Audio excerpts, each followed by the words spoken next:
জোয়ার ভাটা সৃষ্টির কারণ এই প্রশ্নটা এইবারের পরীক্ষার জন্য এতটাই গুরুত্বপূর্ণ। সেকেন্ড সামেটিভ তো বটেই, এমনকি বোর্ডের পরীক্ষাতেও কিন্তু এই প্রশ্নটা খুবই গুরুত্বপূর্ণ। ধরে নিতে পারো প্রশ্নটা প্রায় এসেই গেছে।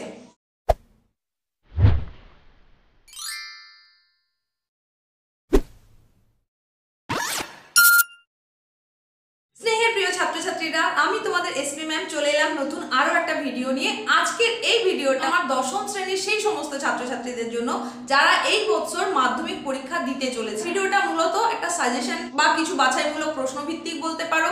তোমাদের যে সেকেন্ড সামেটিভ পরীক্ষা সেটা আগস্ট মাসের ফার্স্ট উইকেই কিন্তু হতে চলেছে। সেই পরীক্ষাটার জন্যই জিওগ্রাফির বিষয়ের ওপর কিছু গুরুত্বপূর্ণ বাছাই করা প্রশ্ন সেটাই কিন্তু নিয়ে চলে এসেছি, যেটুকু সিলেবাস নির্ধারিত আছে তার ওপর ভিত্তি করে। তবে এই সিলেবাসটা কিন্তু সব স্কুলের জন্য একই রকম হয় না। বিভিন্ন স্কুল তাদের পছন্দ মতো নিজের সুবিধে মতো বানিয়ে নেয় কোন সিলেবাসের ওপরে সামেটিভ পরীক্ষা নেবে।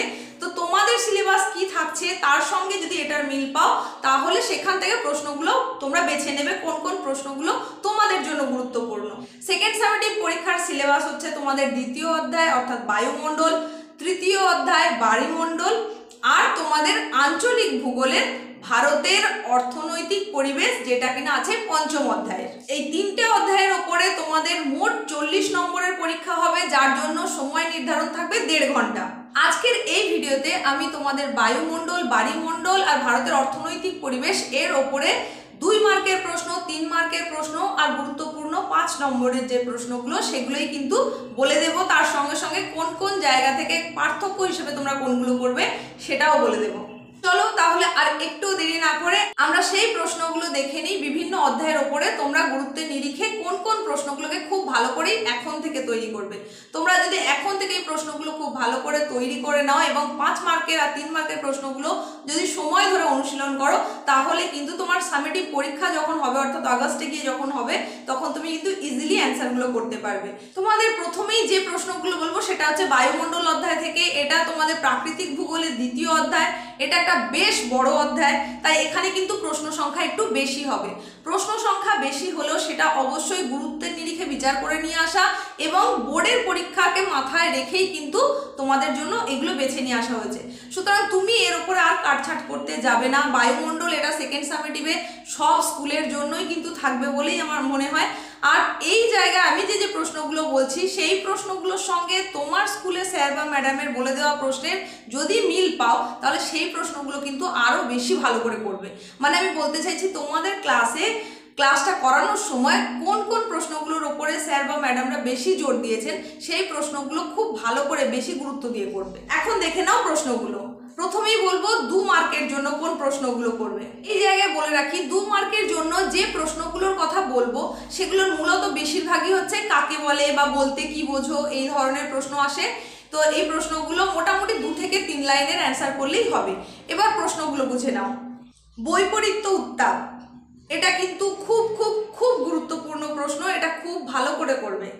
ইনসোলেশন, অ্যালবেডো, ওজোন গহ্বর, এরোসল, গর্জনশীল চল্লিশা, আইটিসিজেড বা এখানটা ডোলড্রামও কিন্তু বলতে পারি, সমষ্ণ রেখা, সমচাপ রেখা, সমবর্ষণ রেখা, ঘনীভবন, নিরপেক্ষ আর্দ্রতা, এল নিনো, চিনুক, মৌসুমি বিস্ফোরণ, ঘূর্ণবাতের চক্ষু, গ্রিনহাউস এফেক্ট, অধঃক্ষেপণ, ক্ষুব্ধমণ্ডল। এই হলো কি 2 মার্কের গুরুত্বপূর্ণ প্রশ্ন। এরপরে আসছি 3 মার্কের গুরুত্বপূর্ণ যে প্রশ্নগুলো সেইগুলো একটু দেখে নাও। ট্রপোস্ফিয়ারে উচ্চতা বৃদ্ধির সাথে উষ্ণতা হ্রাস হয় কেন? এটা কিন্তু খুব গুরুত্বপূর্ণ প্রশ্ন, এটাকে তুমি 2 স্টার দিয়ে রাখতে পারো। এটাকে খুব ভালো করে তৈরি করবে এবং লিখবে। পরের যে আরও একটা গুরুত্বপূর্ণ প্রশ্ন, এটাও খুবই গুরুত্বপূর্ণ, এটাও আসার সম্ভাবনা এবং বোর্ডের পরীক্ষাতেও আসার সম্ভাবনা খুবই বেশি। সেটা হচ্ছে জেট বায়ুর সঙ্গে মৌসুমি বায়ুর সম্পর্ক। এই রকমই আরও একটা গুরুত্বপূর্ণ প্রশ্ন হচ্ছে বৈপরীত্য উত্তাপ সৃষ্টির কারণ বর্ণনা করো। এটাকেও 2 স্টার দিয়ে রাখতে পারো। তারপরের প্রশ্ন হচ্ছে বায়ুমণ্ডল উত্তপ্ত হওয়ার পদ্ধতিগুলি লেখো। এখানে মূলত সমস্ত পদ্ধতিগুলোই বলে না, যে কোনো দুটো পদ্ধতি বা একটা পদ্ধতি বলে দিতে পারে। আর যদি শুধুমাত্র বলে কোনো রকম সংখ্যা না উল্লেখ করে, তাহলে তোমাকে পুরো পদ্ধতিটাই, যতগুলো পদ্ধতি আছে সবগুলোই লিখতে হবে। পরের গুরুত্বপূর্ণ প্রশ্নটা হচ্ছে ওজোন স্তরকে প্রাকৃতিক সৌরপর্দা বলা হয় কেন? এরপর নিরক্ষীয় অঞ্চলে পরিচলন বৃষ্টিপাত হয় কেন? ক্রান্তীয় অঞ্চলে মহাদেশগুলির পশ্চিম দিকে মরুভূমি সৃষ্টি হয়েছে কেন? ফেরেলের সূত্র। মেঘমুক্ত রাত্রি অপেক্ষা মেঘাচ্ছন্ন রাত্রি বেশি উষ্ণ হয় কেন? বায়ু চাপের তারতম্যের কারণগুলি লেখো। ব্যাস, 3 মার্কের জন্য এই প্রশ্নগুলোই করবে। তার সঙ্গে আমি কতগুলো পার্থক্যের কথা বলছি, সেই পার্থক্যগুলো সাধারণত 3 নম্বরে এসে থাকে।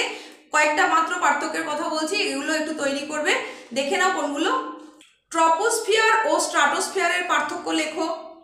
সমুদ্রবায়ু ও স্থলবায়ুর পার্থক্য লেখো। ক্যাটাবেটিক ও অ্যানাবেটিক বায়ুর পার্থক্য লেখো। স্থানীয় বায়ু ও আকস্মিক বায়ুর পার্থক্য লেখো। এই প্রশ্নগুলো পার্থক্য হিসাবে বললাম, যেগুলো কিন্তু মূলত 3এই এসে থাকে। এরপরে আসছি 5 নম্বরের গুরুত্বপূর্ণ প্রশ্ন। তাপমাত্রার তারতম্য অনুসারে বায়ুমণ্ডলের স্তর বিন্যাস লেখো। এটা কিন্তু ভেরি ভেরি ইম্পর্টেন্ট একটা প্রশ্ন। এইবারে তোমাদের সামেটিভে তো আসতে পারেই, কিন্তু মাধ্যমিকের যে বোর্ড এক্সাম সেখানে কিন্তু আসার সম্ভাবনা 90% আপ। সুতরাং এই প্রশ্নটা খুব ভালো করে তৈরি করবে, সঙ্গে ছবি অবশ্যই। পরের গুরুত্বপূর্ণ প্রশ্নটা দেখে নাও। বায়ুমণ্ডলের তাপের তারতম্যের কারণসমূহ আলোচনা করো। এটাও একটা জরুরি প্রশ্ন। আর নেক্সট যেটা বলবো, বায়ুচাপ বলয়ের সঙ্গে নিয়ত বায়ু প্রবাহের সম্পর্ক। এখানে হয়তো নিয়ত বায়ু প্রবাহের 3টের সম্পর্কই বলবে না, কোনো একটা নির্দিষ্ট হয়তো বলে দেবে যে তোমাকে বায়ুচাপ বলয়ের সঙ্গে আয়ন বায়ুর সম্পর্ক লেখো, বা বায়ুচাপ বলয়ের সঙ্গে পশ্চিমা বায়ুর সম্পর্ক লেখো, বা বায়ুচাপ বলয়ের সঙ্গে মেরু বায়ুর সম্পর্ক লেখো।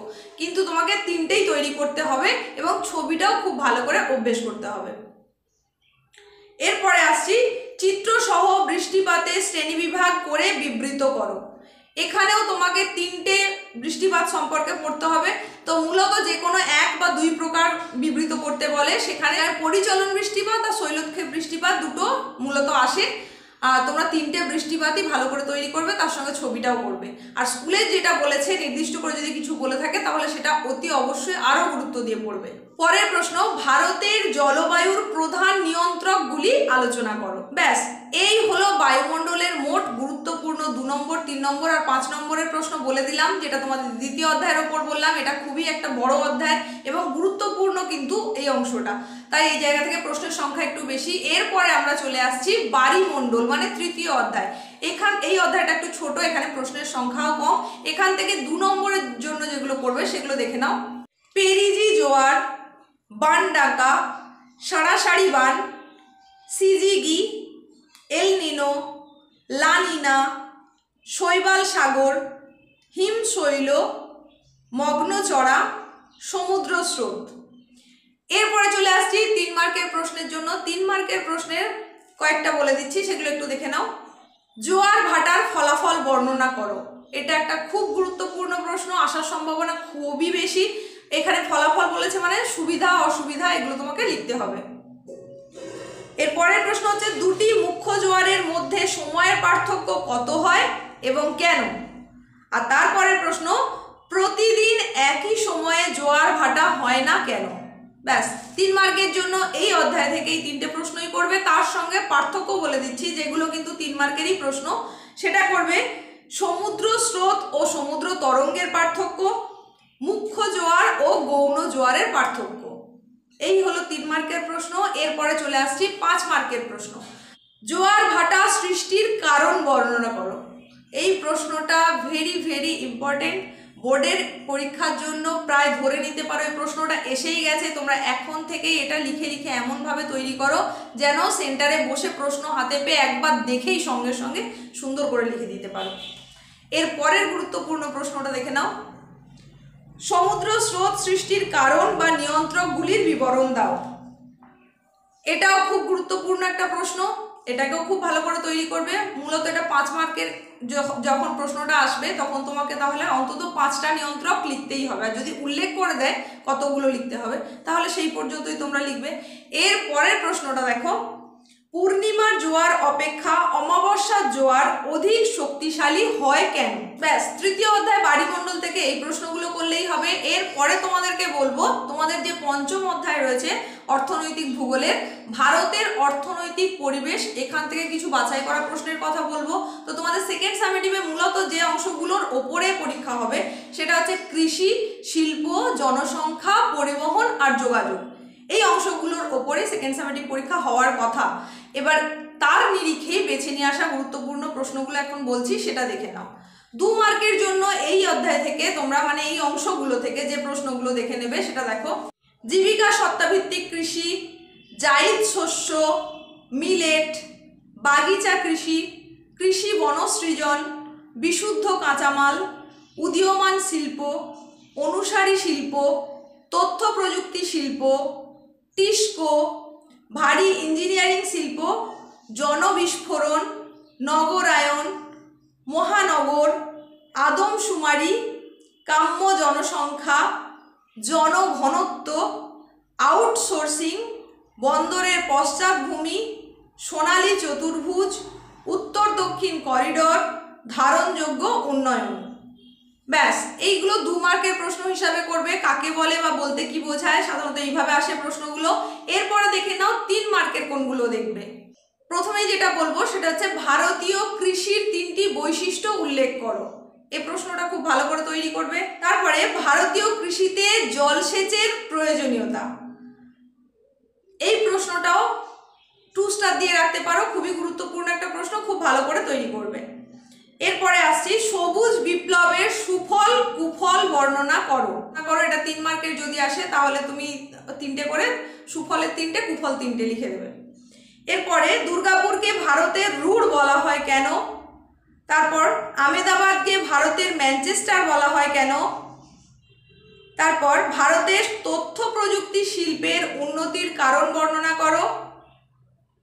এরপর ভারতে নগরায়নের সমস্যাগুলি লেখো। এটাও তোমরা ভিভিআই ধরে নিতে পারো, ভেরি ভেরি ইম্পর্টেন্ট একটা প্রশ্ন, 3 স্টার দিয়ে রাখতে পারো। এই প্রশ্নটাও খুব ভালো করে তৈরি করবে, নগরায়নের সমস্যা।